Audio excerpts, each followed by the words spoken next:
Bonjour à tous et bienvenue sur la chaîne Micronutrition en capsule. Nous allons aujourd'hui faire la deuxième vidéo de la série L'alimentation fonctionnelle. La première vidéo était au sujet de la densité micronutritionnelle. Aujourd'hui, nous allons parler glucides, charge glycémique, insuline. Alors tout d'abord, un glucide, c'est un macronutriment au même titre que les protéines et les lipides. On va classiquement distinguer les aliments glucidiques en fonction de leur charge glycémique. On va distinguer les aliments à charge glycémique élevée, modérée et bas.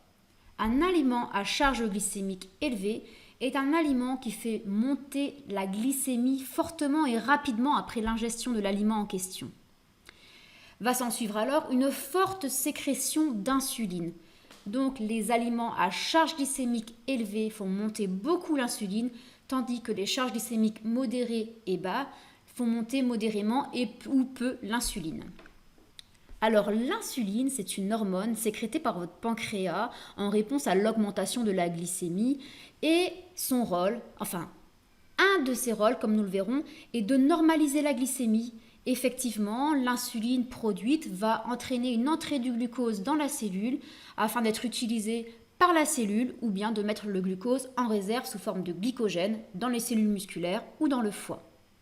Mais l'insuline a bien d'autres rôles. C'est une hormone de réserve. Elle met donc, comme on vient de voir, du sucre, du glucose en réserve, mais elle fait également des réserves de graisse.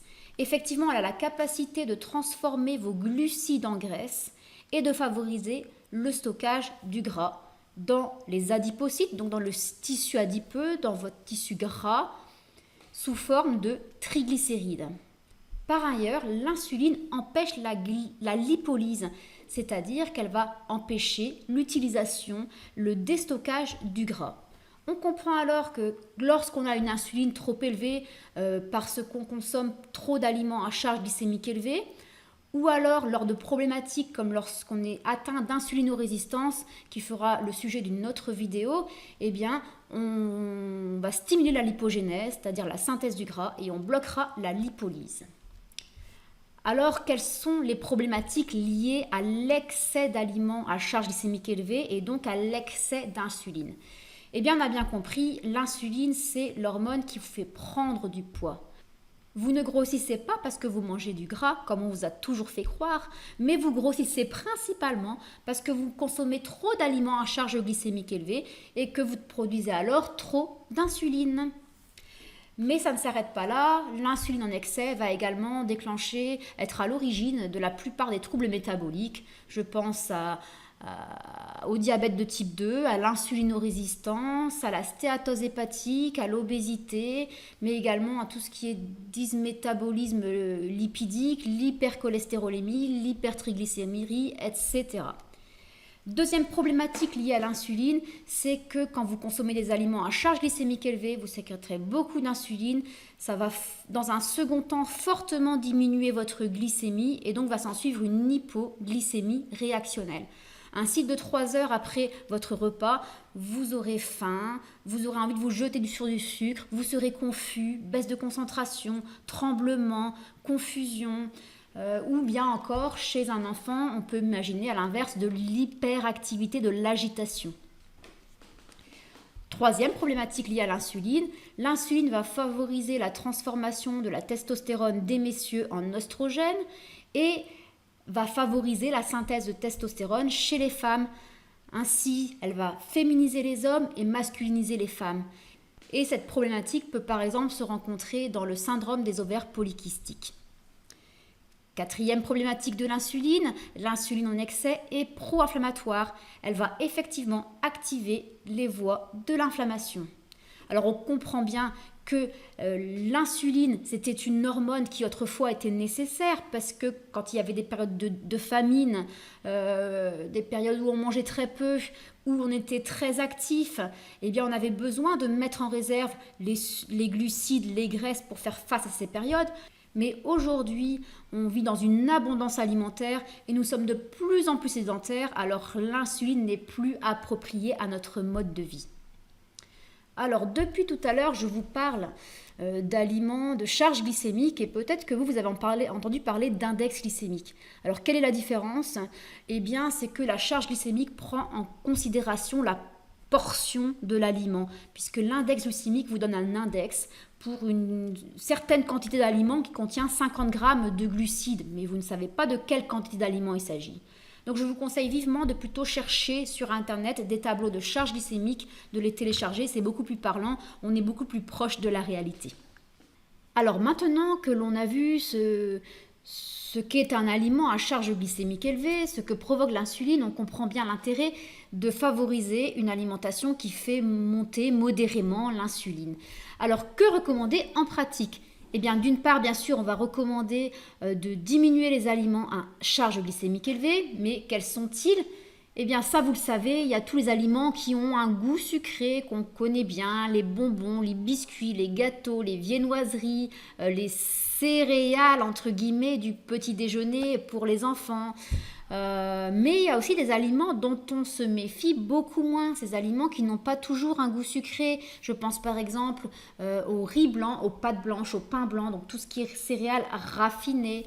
Je pense aussi aux biscottes, aux cracottes, aux galettes de riz, tous ces aliments qui sont à la fois raffinés et très cuits.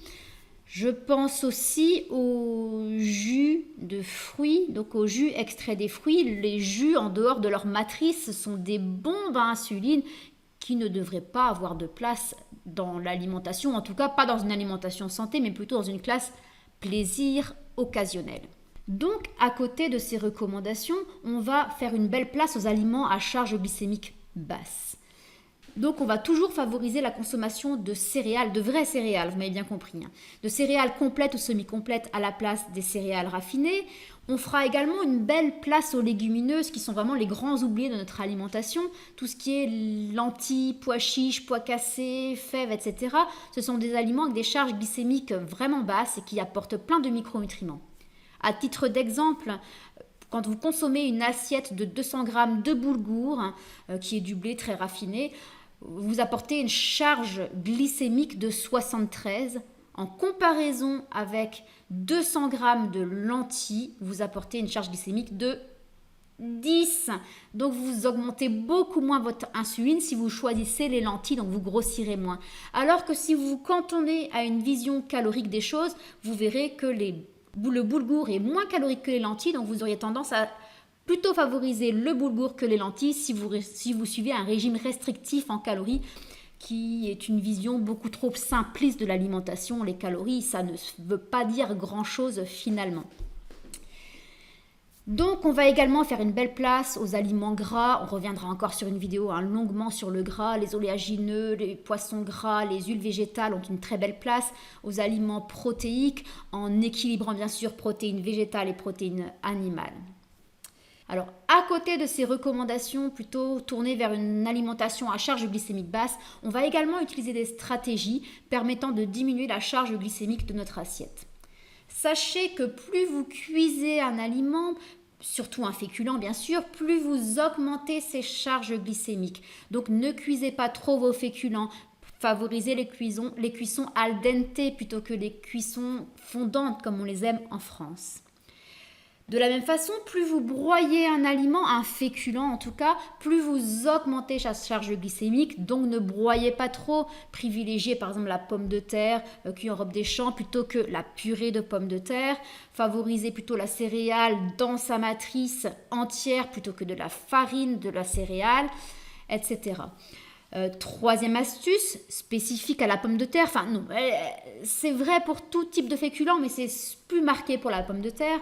Si vous faites refroidir la pomme de terre après cuisson au frigo, son amidon va se recomposer, ça deviendra un amidon résistant qui devient une charge glycémique beaucoup plus basse et qui en plus devient un prébiotique, donc qui va nourrir votre microbiote.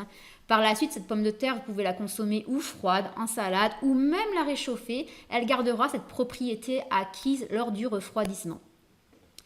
Quatrième astuce, utilisez des fibres. Ajoutez des fibres à votre assiette. Donc encore une fois, beaucoup de légumes, mais pourquoi pas des légumineuses, du son, du psyllium ou tout type de fibres descendra la charge glycémique de votre assiette. Ajoutez du gras. La graisse ralentit la vidange gastrique et donc ralentit l'augmentation de la glycémie, donc diminue l'insuline produite en réponse à l'ingestion de l'aliment, donc du gras dans toutes vos assiettes. Ajoutez des protéines, de la même façon les protéines baissent la charge glycémique de l'assiette. Et pourquoi pas ajouter un petit peu d'acidité si ça convient avec votre recette. Un filet de jus de citron ou un peu de vinaigre de cidre favorisera également une diminution de la charge glycémique de votre assiette. Donc voilà, je pense que j'ai à peu près fait le tour des recommandations pour les charges glycémiques. Alors cette vidéo est loin d'être exhaustive, elle se veut courte et puis pratico-pratique afin que vous puissiez changer vos habitudes rapidement et simplement. La prochaine fois sur cette chaîne Micronutrition en capsule, nous verrons les graisses, les acides gras, les lipides. Alors n'oubliez pas de vous abonner à la chaîne pour être informé des sorties des vidéos et n'hésitez pas pour nous encourager à continuer à vous informer au sujet de l'alimentation fonctionnelle. Likez, partagez, commentez et merci à vous de nous suivre. À bientôt!